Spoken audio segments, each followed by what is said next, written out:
Et on continue de parler de Facebook ou encore de Twitter, mais cette fois-ci pour les policiers. Une note interne de la Direction générale de la police nationale leur rappelle à ces agents, ils ont une obligation de discrétion sur les réseaux sociaux.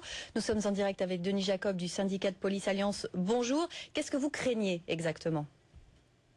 Bonjour.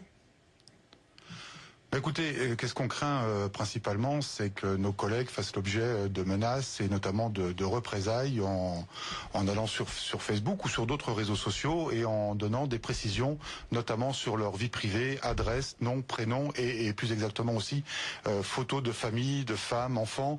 On a déjà eu des cas de représailles par le passé sans parler de réseaux sociaux où des fonctionnaires reconnus ont été suivis jusqu'à leur domicile et où le fonctionnaire, femme ou enfant ont fait l'objet de représailles et où le ministère est obligé donc de faire muter le fonctionnaire et sa famille par mesure de sécurité.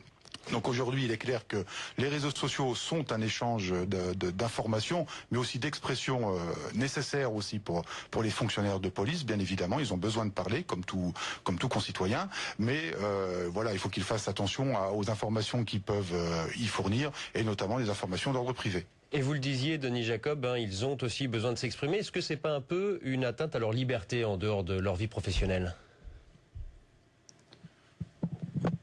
Non, je ne le pense pas, parce que la note de la Direction générale est très claire. Elle n'interdit pas l'utilisation des réseaux sociaux. Elle met en garde sur certaines informations qui peuvent y être fournies, parce que, bon, d'une part, le fonctionnaire de police est soumis au devoir de réserve, mais ça, on n'a pas attendu les réseaux sociaux pour que ce soit effectif.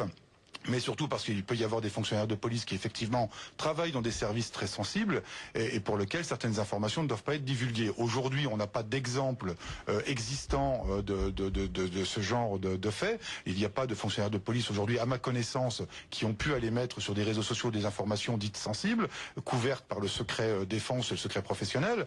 La note, c'est surtout par rapport à un usage d'ordre privé qui pourrait mettre en danger la vie des fonctionnaires de police, de leurs familles, de leurs femmes, de leurs enfants. Donc c'est surtout une mise en garde.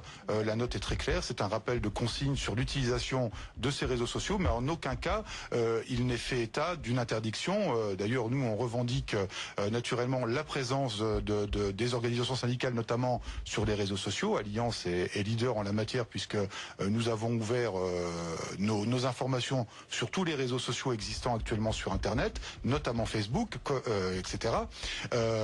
Voilà, donc les fonctionnaires de police ont besoin aussi de s'exprimer, tout naturellement en conservant le devoir de réserve, mais ils ont besoin d'exprimer sur leur quotidien, sur les difficultés qu'ils rencontrent dans leur travail, sur certaines pressions qui peuvent être mises localement, et ils ont besoin d'en parler, ils ont besoin de lâcher un peu la soupape par rapport à une certaine pression qu'ils peuvent subir. Juste une dernière question. Quand on voit ça de l'extérieur, on se dit que quand on est policier, qu'on travaille sur des informations sensibles, ça paraît un peu logique de ne pas s'afficher sur Facebook. Si cette circulaire est faite, c'est qu'il y a eu quand même de nombreux cas et de nombreux problèmes?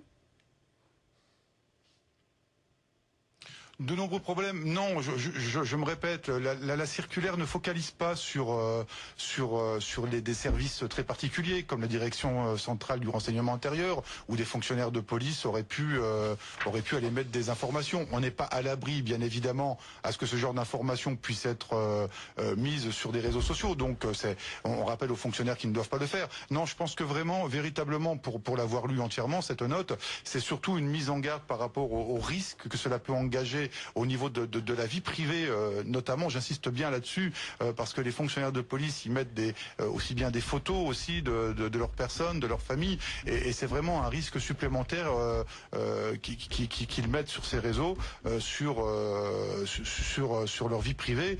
C'est vraiment là-dessus que nous on insiste, et on recommande d'ailleurs à nos collègues de ne pas trop mettre d'informations sur leur personne et sur leur famille, parce qu'effectivement ils peuvent être retrouvés, ils peuvent être pistés.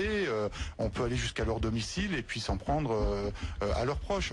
Donc je pense qu'il ne faut pas focaliser sur une espèce de censure qui pourrait être mise en place par le ministère de l'Intérieur. Je ne pense pas que ce soit réellement sa volonté. Je ne suis pas là pour défendre le ministère de l'Intérieur. Je suis là pour défendre les intérêts des policiers. Et en l'occurrence, c'est l'intérêt de leur vie privée surtout qui prime.